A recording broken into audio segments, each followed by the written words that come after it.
안녕하세요. 부산 ESF 김의엽 간사입니다. 날마다 영혼의 양식을 공급하는 일용할 양식 3월 9일 말씀입니다. 본문은 누가복음 19장 11절에서 27절까지의 말씀입니다. 오늘 본문은 예수님이 비유로 하신 말씀입니다. 이 말씀은 비유의 말씀으로 현재의 일어나는 일들, 그리고 앞으로 확실히 있을 일에 대해서 하시는 말씀입니다. 그렇기 때문에 이 말씀은 현재 오늘 우리의 삶을 반영하는 실제로 다큐로 들어야 할 진지한 말씀입니다. 비유의 내용을 간추리면 이러합니다.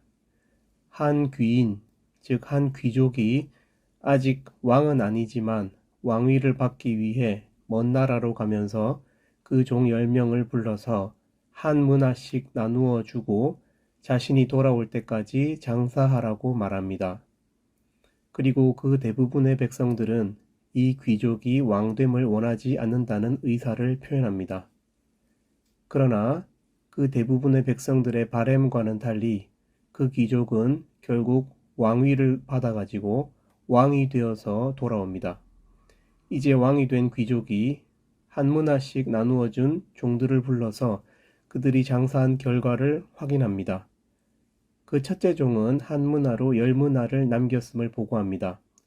그 왕은 이 한 문화에 충성한, 즉 작은 것에 충성하여 10문화를 남긴 이 종을 칭찬합니다.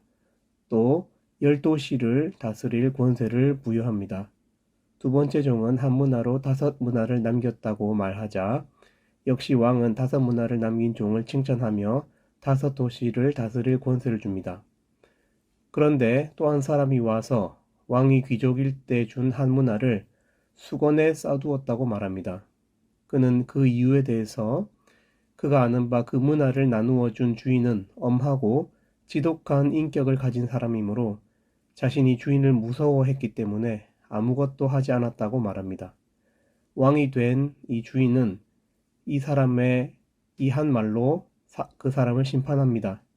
만약에 네가 나를 그런 주인으로 알았다면 적어도 은행에라도 이 문화를 맡겨야 했다고 말하면서 이 한 문화를 빼앗아 10문화를 남긴 종에게 주도록 합니다. 주인은 자신의 말에 순종하여 열심히 장사한 사람은 더 받을 것이고 장사하라는 자신의 말에 순종하지 않은 사람은 그 있는 것도 빼앗길 것이라고 말합니다. 그리고 자신의 왕됨을 원하지 않았던 백성들을 원수로 생각하면서 사형에 처하도록 합니다. 이 비유의 말씀은 다시 말하지만 현재 벌어지고 있는 일들과 앞으로 있을 일들에 대한 비유의 말씀입니다. 그러므로 비유로 말한 실제라고 할 수 있습니다. 그러므로 우리는 이 말씀을 남일 듣듯이 들어서는 안 됩니다. 예수님이 이 말씀을 하신 이유가 11절에 나오는데 예수님이 당시 예루살렘에 가까이 오셨기 때문에 예수님이 물리적으로 정치권을 탈환하실 것을 기대하게 했습니다. 곧장 전쟁을 통해서라도 빌라도를 몰아내고 왕이 될 것을 기대했습니다. 그때 예수님은 이 비유로 앞으로 있을 일들에 대해서 말씀하신 것입니다. 이 말씀에 나타난 왕이 된 귀족은 예수님입니다. 예수님은 왕위를 얻기 위해 먼 나라로 가셔야 합니다. 우리의 급한 성질과 같이 곧장 왕이 되시지 않으십니다. 먼저는 그가 왕위를 얻기 위해 먼 나라로 가야 하는 것입니다. 이는 예수님이 예루살렘에서 바로 이스라엘의 왕으로 등극하시는 것이 아니라 십자가 사건 이후에 승천하셔서 하나님 우편에 계실 것을 예고하시는 것입니다. 그리고 그가 없는 동안 그의 제자된 종이 된 우리는 그가 주신 한 문화로 장사하면서 기다림의 시간을 갖습니다. 이 기다림의 시간이 현재로 2000년이 넘어가고 있습니다. 이 인내와 기다림의 시간이 아주 길어 보입니다. 그러나 누가복음 19장에 의하면 그가 왕위를 받아서 돌아오는 시간은 불과 한 구절밖에 안 됩니다. 하나님의 시간표에 의하면 승천하신 예수님이 이 땅에 왕으로 다시 오시는 그 구간의 시간은 아주 짧습니다. 이 우주의 광대한 크기 속에서 지구가 먼지와 같듯이 하나님의 시간 속에서 예수님은 곧 다시 오실 것입니다. 그러므로 우리는 이 시간의 길이에 속아서 세속화되지 말아야 합니다. 그가 곧 다시 오실 것이란 이 비유의 말씀을 신뢰해야 합니다.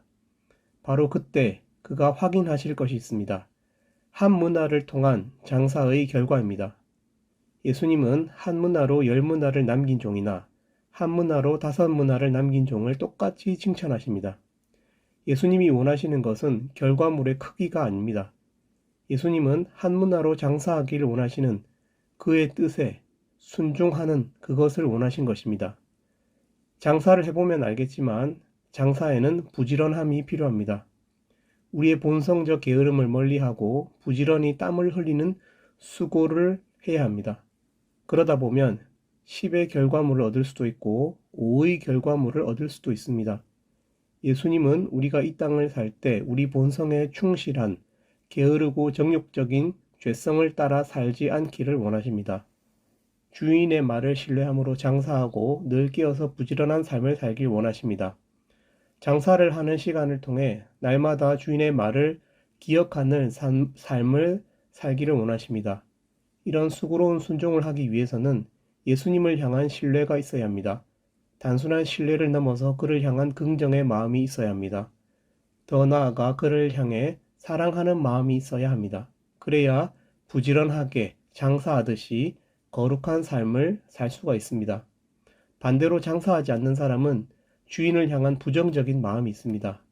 이 땅에서 말씀에 순종하지 않는 사람은 예수님을 향한 부정의 마음이 있습니다. 결국 예수님을 깊이 사랑하고 그를 신뢰하는 사람이 장사에 수고를 합니다. 수고로워도 땀을 흘리며 자기 본성적 죄를 제어하고 거룩을 힘씁니다. 반면 예수님을 악독한 자로 불신하고 거룩한 삶에 대한 불평이 가득할 때 순종하지 않습니다. 그래서 예수님께서 최종적으로 왕으로 오셔서 하는 그 심판은 정의롭습니다. 일용할 양식 구독자 여러분, 예수님은 신뢰할 만한 분이십니다. 그분은 십자가에서 잠잠히 돌아가셨습니다. 그가 잠잠했다는 것은 그가 자발적으로 또 온전한 마음으로 우리의 죽음을 대신 감당하셨다는 뜻입니다. 사랑해야 이럴 수 있습니다. 그분이 우리를 사랑하셨습니다. 우리도 그런 그를 신뢰하고 사랑해야 이 땅에서 제자됨의 수고로운 삶을 감당할 수 있습니다. 장사하듯이 부지런한 거룩의 삶을 살 수 있습니다. 그가 다시 오실 시간이 멀지 않았습니다. 오늘 하루도 그분을 신뢰하고 사랑함으로 그 말씀을 기억하고 부지런히 깨어있는 여러분이 되시기를 바랍니다.